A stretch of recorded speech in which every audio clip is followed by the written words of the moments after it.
જે નથી પકડતા ને એ સુધરી જવા જેવું છે. હું પકડું છું તો હું દુશ્મની લઉં છું દુનિયાની સામે. આ કાર્ટલ્સની કેપેસિટી ને એ લોકોના નેટવર્ક શું છે તમે ખૂબ સારી રીતે જાણો છો. જી. પરંતુ એ લોકોને ફાયદો થાય એવી બોલી કોઈએ ના બોલવી જોઈએ, હું 100% માનું છું.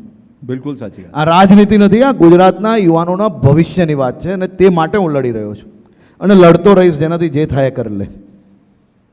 ક્યાં વાત. ગુજરાતમાં આપણે પકડીએ છીએ એટલે દેખાય છે. જે ઘટનાઓ છે એનાથી તમને અંદાજો આવી જશે કે ડ્રગ્સની સામે આપણે કેટલી મજબૂતાઈથી લડીએ છીએ.